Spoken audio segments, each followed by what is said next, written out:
Buenas tardes, buenos días para todos ustedes, hermanos y hermanas, de nuevo en este programa semanal de una liturgia para la vida.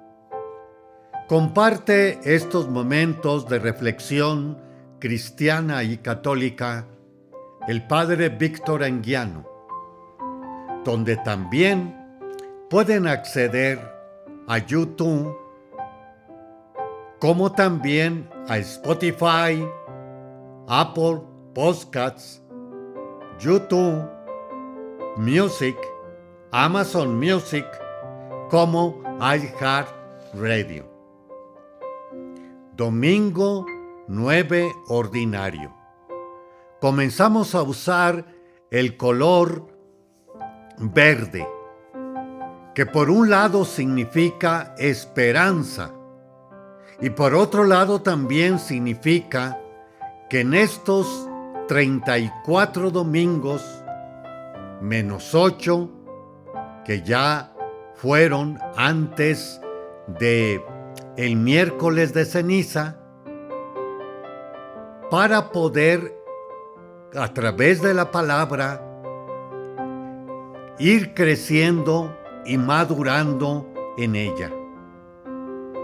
En este noveno domingo, el Evangelio, como la primera lectura, nos está hablando acerca de la esencia del descanso, traducido para nosotros en el Sabbat o sábado, que antiguamente esto era lo que significaba el descanso, Sabbat. Ya traducido, viene entrando en los días de la semana el sábado. A tal grado es tan importante que precisamente en Marcos 2:23 de este domingo salen 8 veces la palabra sábado. ¿Qué tan importante era este? ¿Por qué tanta fijación, respeto y, ojo, violación de este descanso? Y nos lo da, por un lado, la primera lectura tomada del libro del Deuteronomio. Santifica el día del descanso, como el Señor tu Dios te lo manda. Tienes 6 días para trabajar y hacer tus quehaceres, pero el séptimo es día de descanso, dedicado al Señor. Dedicado al Señor. Todas las religiones hay que ir viéndolas y tienen precisamente un momento en el caminar de la semana. Sobre todo sabemos de los islámicos, el viernes se congregan. Los judíos son el sábado y los cristianos el domingo. Pero de nuevo regresemos. ¿Por qué la importancia del descanso? De nuevo, nos lo dice precisamente la primera lectura. Recuerda que fuiste esclavo en Egipto y el Señor te sacó de allá con mano fuerte y brazo poderosa. a través, ojo, de las plagas. Mas también no se nos olvide aquel acto de exterminio, vamos a decirlo así, del ejército egipcio que después de salir los persiguen al pasar el Mar Rojo, y se hace el milagro de las aguas que se abren y aguas que se vuelven a regresar, y jinetes y caballos perecieron. Está todo este canto allá en el Sábado Santo, en la Vigilia Pascual. Resumiendo, es para que seas libre, no esclavo. Y tanto es así que también nos lo vuelve a relatar. No harán trabajo alguno ni tú, ni tu hijo, ni tu hija, ni tu esclavo, ni tu esclava, ni tu buey, ni tu asno, ni tu ganado y extranjero que hospedes en tu casa. Tu esclavo y tu esclava descansarán igual que tú. Pero también hay otra idea que se nos da en otro momento.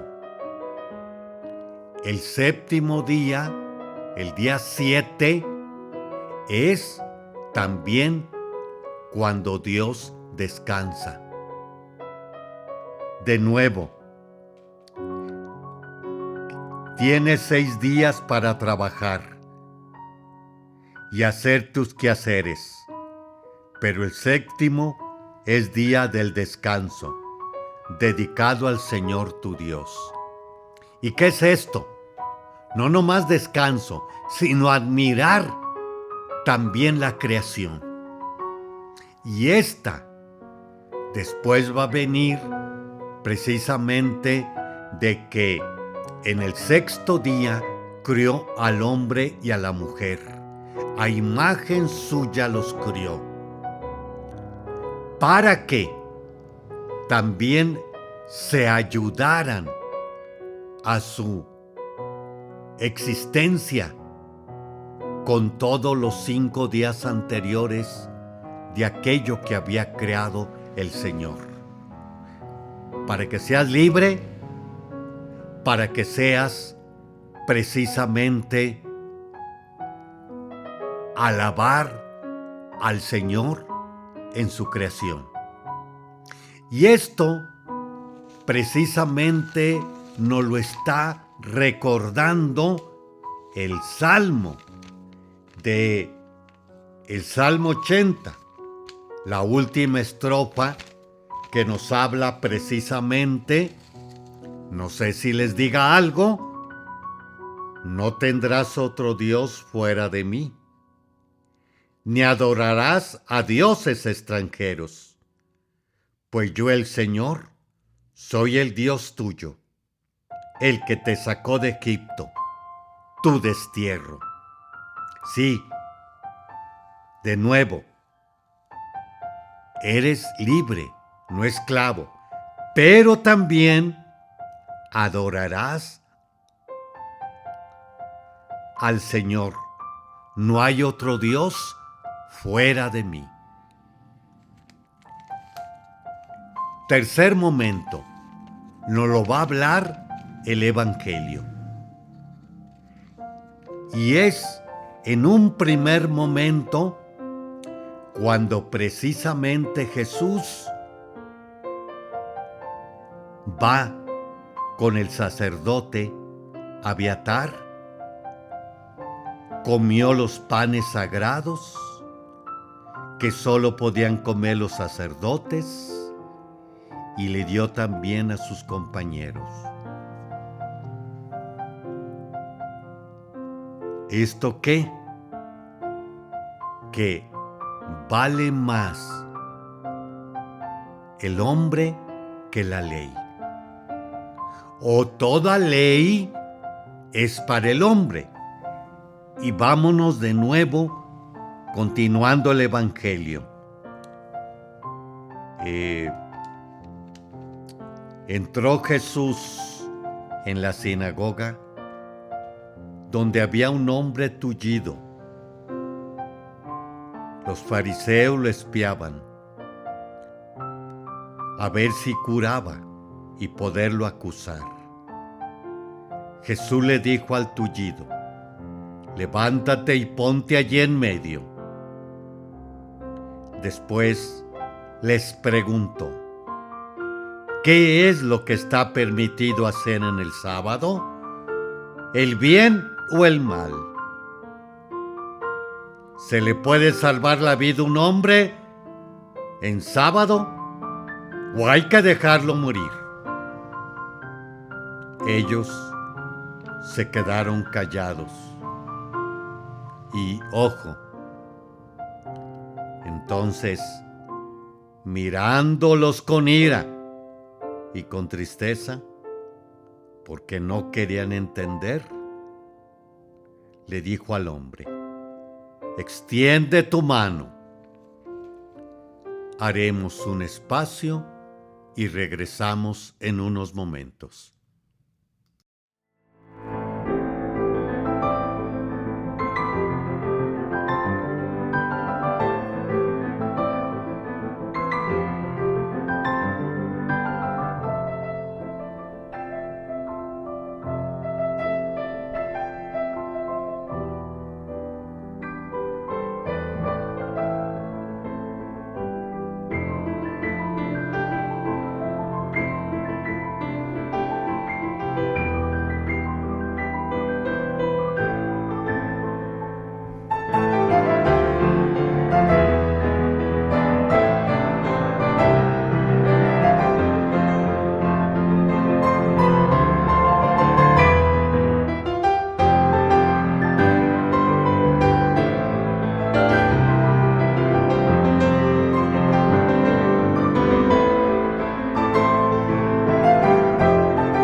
Continuamos con este segundo segmento de una liturgia para la vida. Estamos repasando el Evangelio de Marcos, domingo 9 de la segunda etapa del tiempo ordinario. De aquí en adelante, hasta terminar el ciclo litúrgico, decíamos que son 34 domingos, menos los 9 que quedaron atrás en la primera etapa, antes del miércoles de ceniza, en donde el color verde también comentábamos que nos indica madurez de nuestra fe. Y es lo que siempre se pretende a través de las lecturas dominicales: ahondar, reflexionar y madurar nuestra fe, o sea, respondiendo desde nuestras vidas y lugares o responsabilidades que nos toque desempeñar.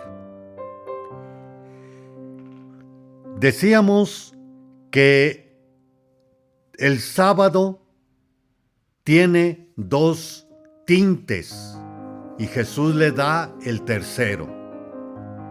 Primer tinte viene siendo ser libre. Segundo viene siendo admirar, alabar o conmemorar las maravillas de Dios que ha realizado en el caminar de la vida, de esta humanidad e historia. Que esta historia, ahondando lo que he comentado, la salvaremos o la condenaremos, o también pasaremos nosotros a ser precisamente gestores de la salvación, divinización, presencia de Dios en esta historia. Y también no se niega, lo va a comentar Pablo en la segunda lectura, nos vamos precisamente también nosotros a divinizar o a ser santos o santas. El tercer tinte, valga de nuevo aclarar, viene siendo el hombre. El hombre viene siendo porque es imagen y semejanza de Dios. Su dignidad, mas también su bien. Y aquí pudiéramos también decir, un poco fuera de lugar, de que todas las leyes deben de estar precisamente como fin el hombre, por su bien, por su dignidad. Y no se niega, domingo pasado, que Jesús nos hace hijos e hijas de Dios y coherederos con Cristo. Ahora, esta tal divinización que Pablo nos la está diciendo en Corintios, segunda lectura de hoy, segunda Corintios 4, 6, 11, nos está hablando el mismo Dios que dijo, brille la luz en medio de las tinieblas. Y luego también dice, en nuestros corazones, para dar a conocer el resplandor de la gloria de Dios.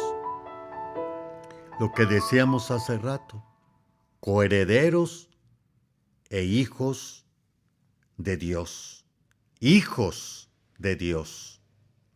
Y de nuevo, enfatizar, ojo con la falacia de también hace 8 días. Todas las religiones nos hablan de Dios. Todas las Biblias nos hablan de Dios. Sí, pero de nuevo, primer momento, somos imagen y semejanza de Dios. Antiguo Testamento. Creó Dios al hombre a imagen y semejanza de Dios. Pero también el Hijo del Padre, nuestro Señor Jesucristo, nos hace de nuevo hijos de Dios, hermanos de Jesucristo. Entonces, ese Dios es Padre, no solamente Dios, y consecuentemente todos nosotros somos, como hemos llevado este segmento y el anterior, hermanos. Ahora, el serlo en este caminar de la vida en medio de las tinieblas va a estar difícil, a tal grado que precisamente nos aclara Pablo. Llevan este tesoro en vasijas de barro para que se vea que esta fuerza tan extraordinaria proviene de Dios y no de nosotros. O sea, lo que por ahí oímos, la gracia. ¿Podemos nosotros vencer el mal? Sí. Recuerden al Señor en otro momento. Sin mí, nada pueden hacer. O también, yo vencí al mundo. También ustedes lo pueden vencer. O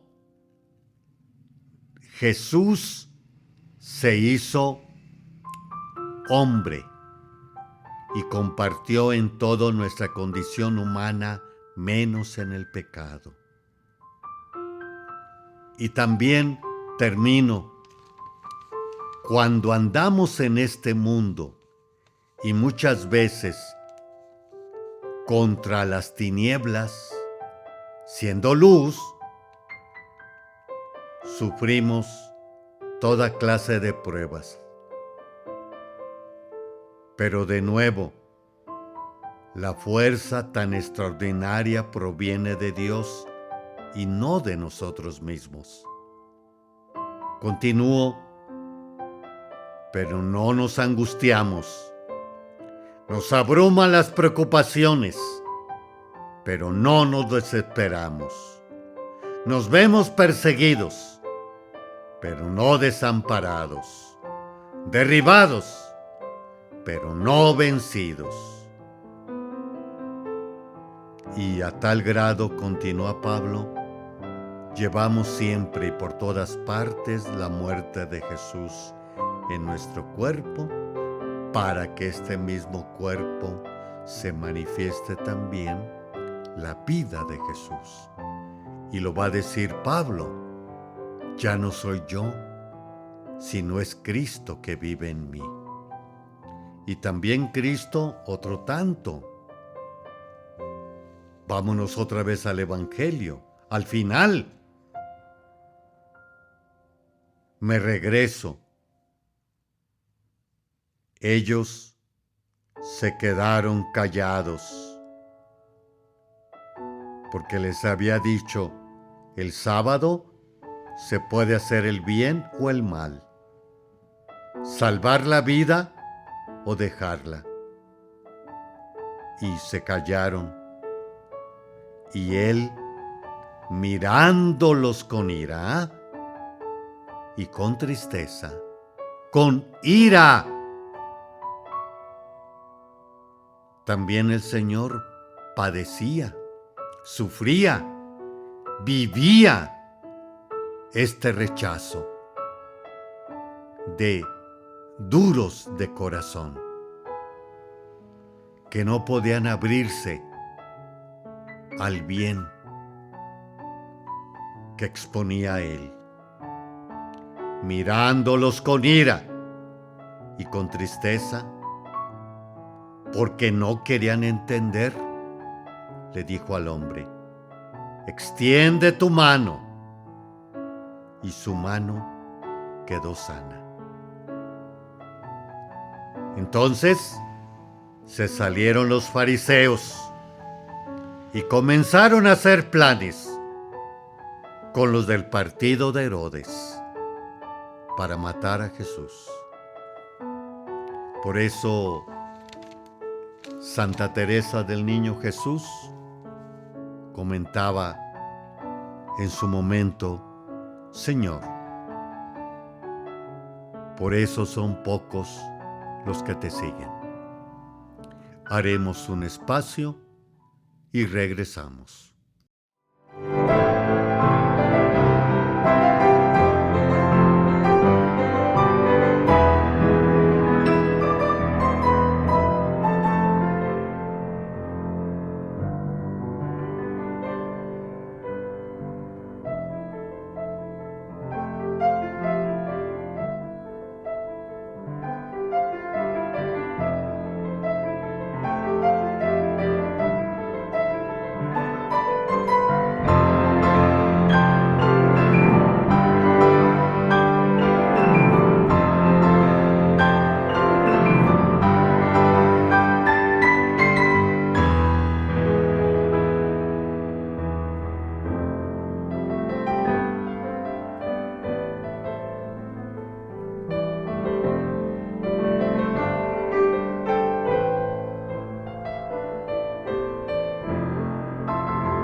Continuamos con este siguiente segmento, tercero, de una liturgia para la vida. Ahora vamos a continuar con el comentario a la ordenación general del misal romano. Para algunos que nos han sintonizado en estos momentos, comentarles que la ordenación general del misal romano vienen siendo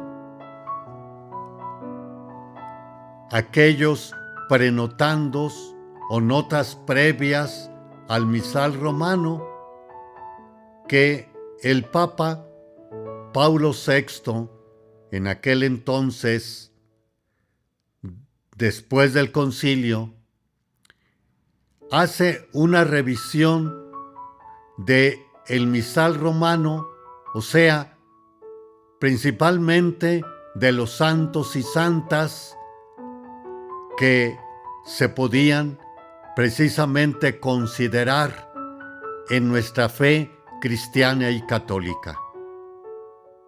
Y estos y estas más, incluyendo a María Santísima, y no se niega también los apóstoles, van a girar alrededor de la Pascua, centro de nuevo de nuestra fe cristiana y católica.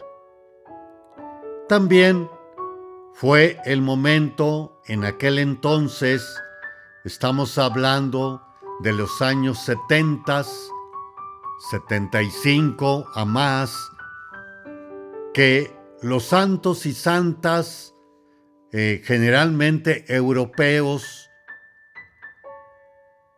pasaron precisamente varios de ellos a ser venerados exclusivamente en su país o región.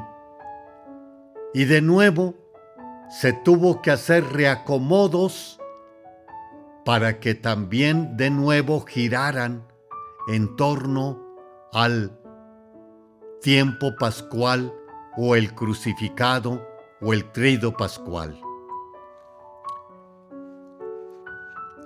Y lo que estamos ahorita también viendo, el centro de este misal romano, sobre todo, viene siendo las celebraciones eucarísticas, que este jueves pasado celebramos en Latinoamérica el Día del Corpus Christi, que es una fiesta, de nuevo latinoamericana, bastante tradicional en nuestra fe, el Corpus Christi o Cuerpo de Cristo. Festividad que quedó allá suspendida en el Jueves Santo. Y este misal romano da no solamente los criterios para las celebraciones litúrgicas, sino que también da bastantes pautas teológicas en razón de aquello que se está realizando, para que los fieles, como siempre es la regla de oro de la liturgia, participen activamente, conscientemente y provechosamente. Vamos al capítulo 50. Estamos ya al final de los momentos de la celebración eucarística. Nos dice, capítulo 50. ¿Qué nos queda? hemos terminado el capítulo 2 que trata de la estructura de la Eucaristía, sus elementos y sus partes. Pero aún queda hasta el capítulo 9 y hasta el número 399 de la ordenación general del misal romano. Continuar comentando número por número se haría muy largo. Muchos números tienen poco que explicar, porque son normas muy concretas para el desarrollo de la celebración. Por eso en adelante, a partir del número 91, iré escogiendo, con la ayuda del Señor, solamente aquellas indicaciones o normas que nos pueden ayudar más a la participación en la Eucaristía. En cambio, dejaremos normas de detalles, como puede ser si se ha de incensar 3 veces, golpes del incensario o 2.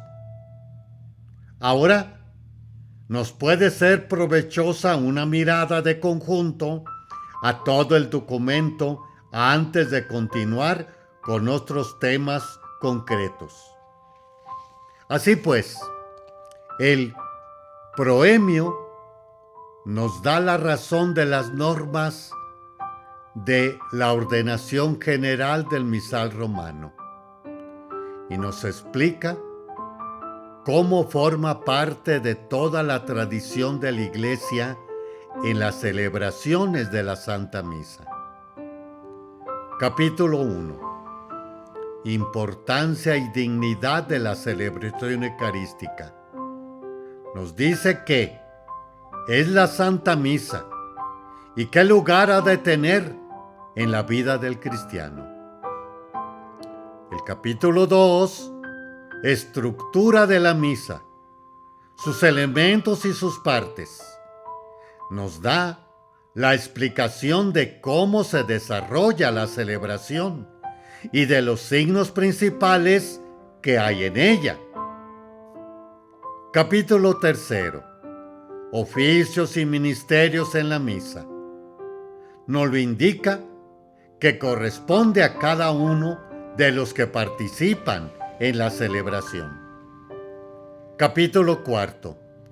Diversas formas de celebrar la misa.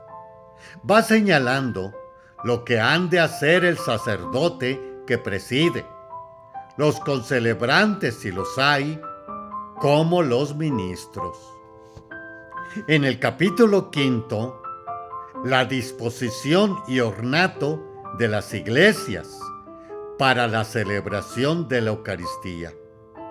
Explica cómo ha de ser el lugar sagrado, la distribución del presbiterio y de la nave, lugar del altar, del ambón, la pila bautismal, sede para el sacramento de la penitencia, las imágenes, etc.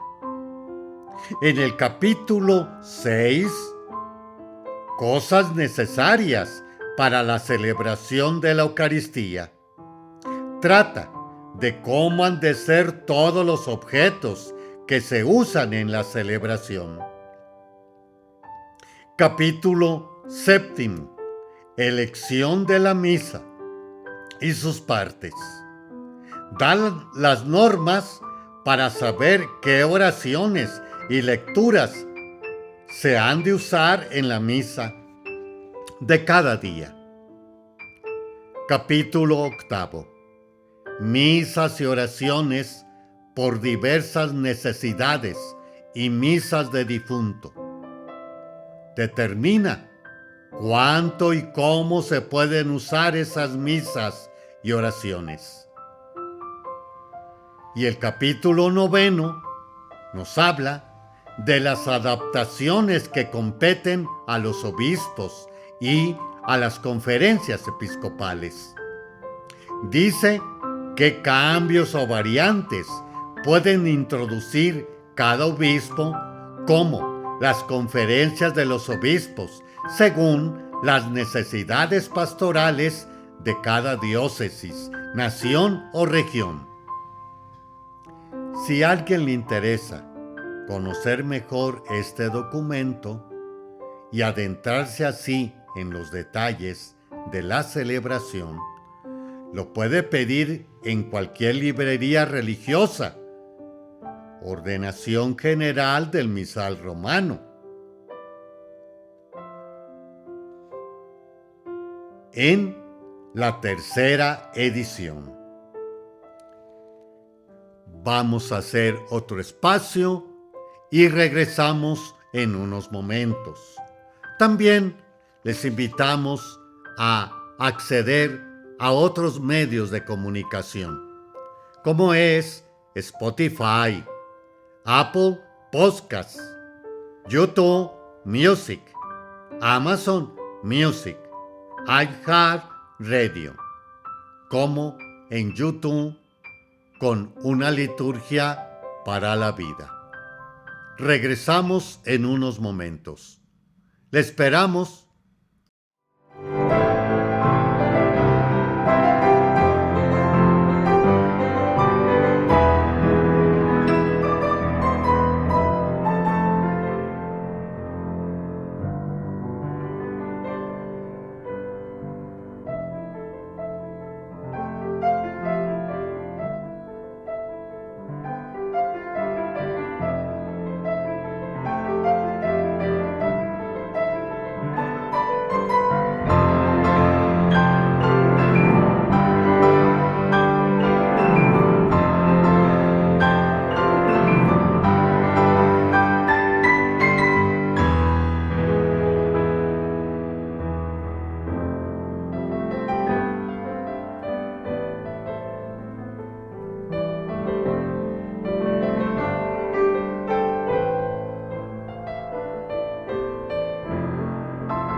Continuamos con este último segmento de una liturgia para la vida.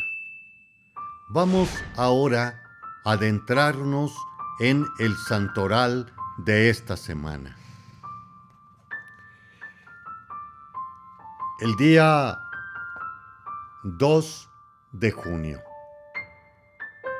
Santos Marcelino y Pedro, mártires.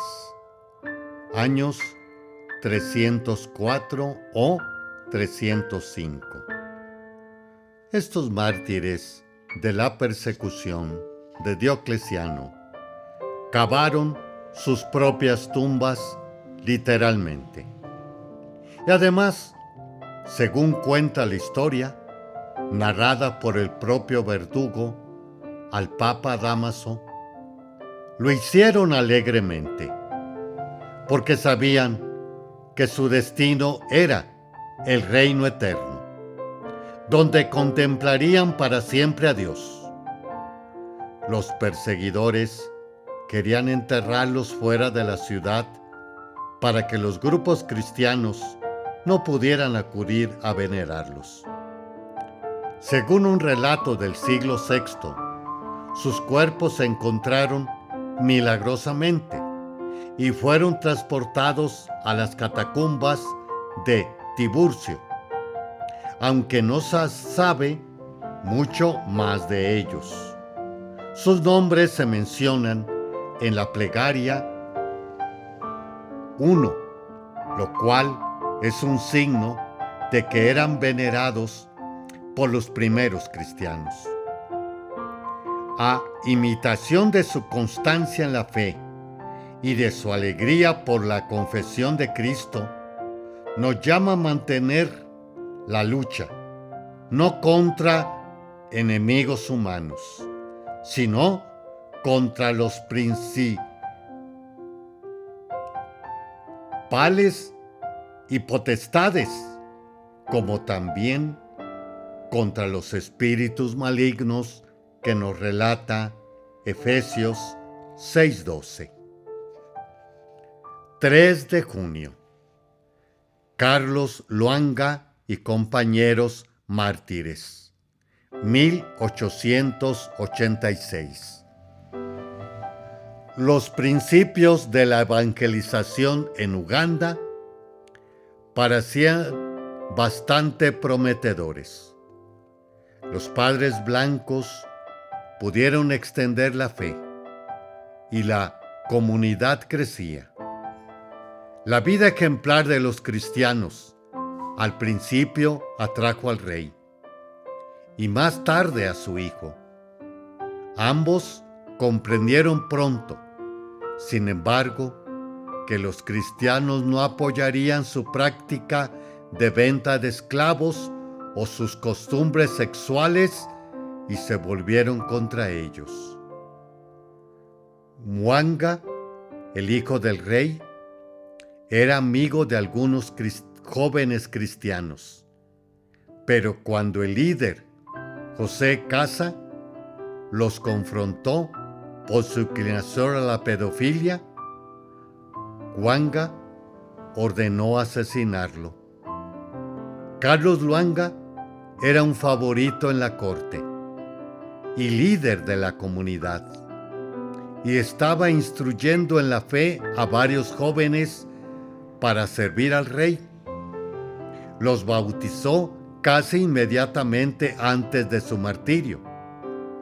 Estos jóvenes son parte de los 100 mártires cristianos de Uganda, de edades comprendidas en su mayoría desde los 13 y los 25 años.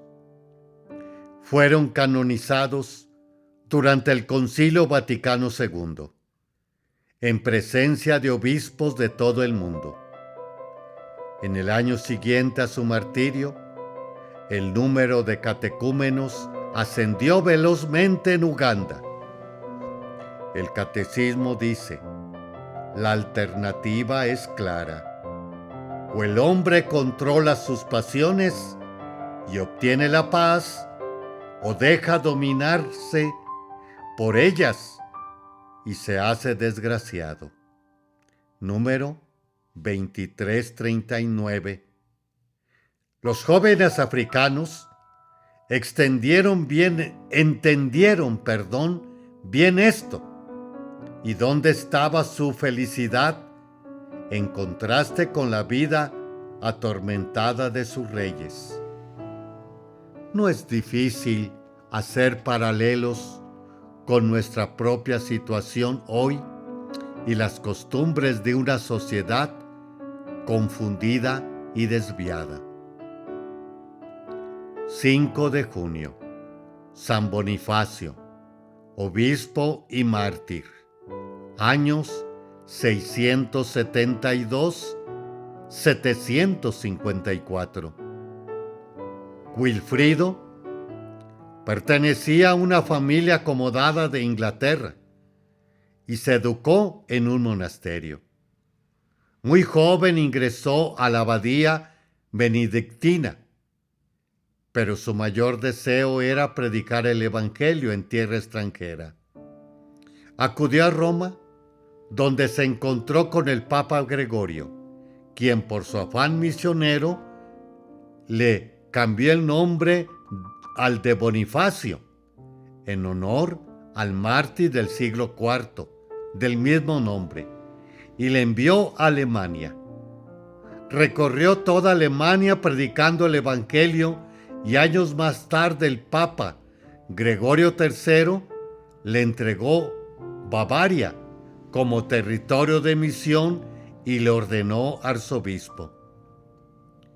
Por muchos años Bonifacio fundó varias diócesis y escuelas y fundó una abadía en Fulda. Consiguió estabilizar la iglesia en Alemania con la ayuda de monjes y religiosas, muchos de los cuales también han sido canonizados.